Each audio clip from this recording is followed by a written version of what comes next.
Hello, Blunt Truth with the Spyderco Military. Some quick specs.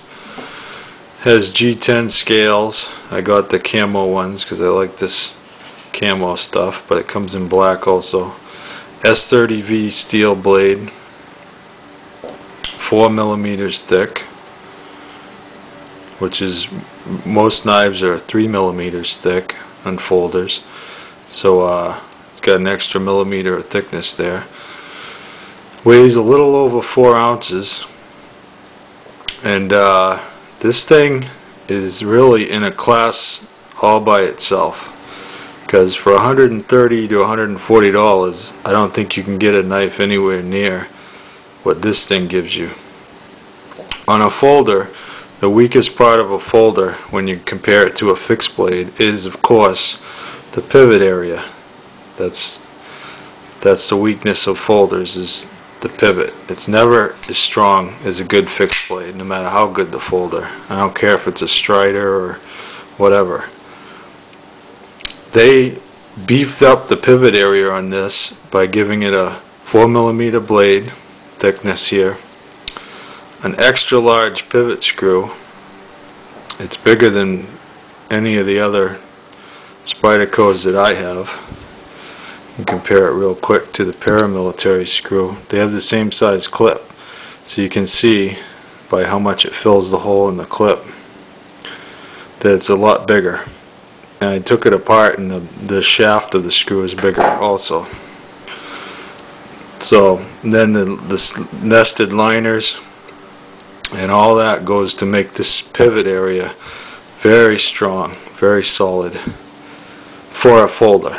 Of course, it's not going to be as strong as a fixed blade, but it comes about as close as you can get. Now I imagine a Strider is also very strong, being a frame lock, and Striders are known for their strength. But this is about 1/3 the price of a Strider, and you get pretty strong pivot area. Also, you can get it in titanium with the frame lock, which might be even stronger than this. But this lock works excellent. Very strong spring. And you can see as I do this, snaps right to the halfway point. Right in there to the halfway point. So you got a nice solid lock up. Really strong spring.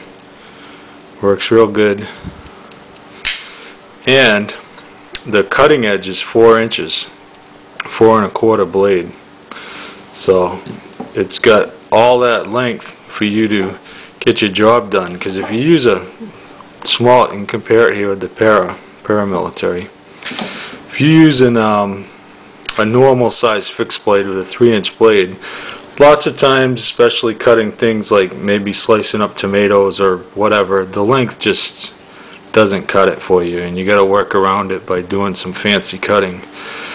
And when I EDC'd this paramilitary, I really appreciated that extra length. You just can get the job done no matter what the job is. It just, you know, that length really comes in handy. You don't have to worry about, you know, the blade not getting through the material or whatever when you're cutting up food or whatever. It's awesome. Just that extra length I really appreciate. I love this thing, EDCing it and using it. And the grip is so comfortable no matter what way you grab it. Of course, the pocket clip is still a pain in the ass, but no matter what way you grab this, it feels good in the hand. So just that really big grip really works well. There's no, like on the paramilitary has a cutout for the lock there that I don't like. Of course, this doesn't. The military doesn't. So slightly different on the jimping there, you can see between the two.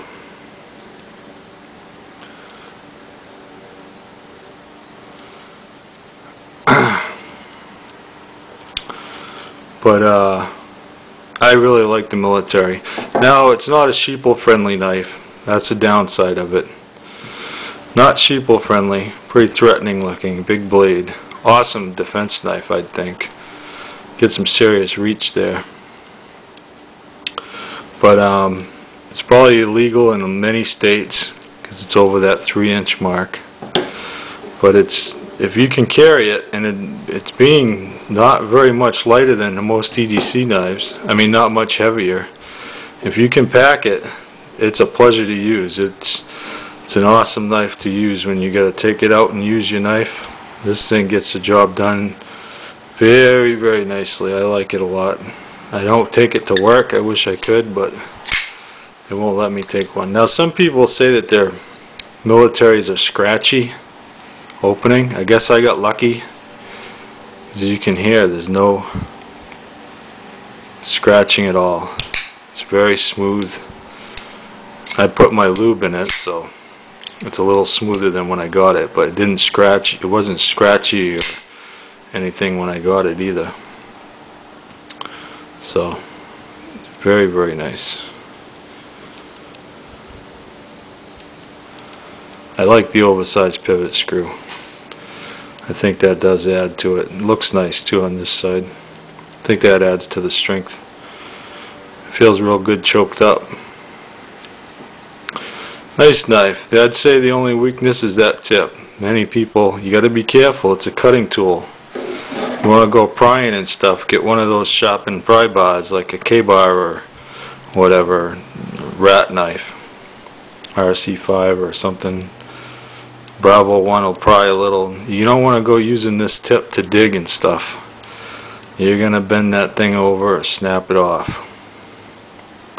It's way, way too thin and small.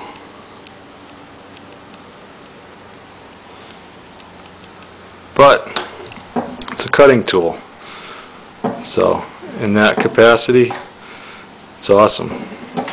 Now watch part 2 and I'll show you it cut. Okay, thank you. Bye.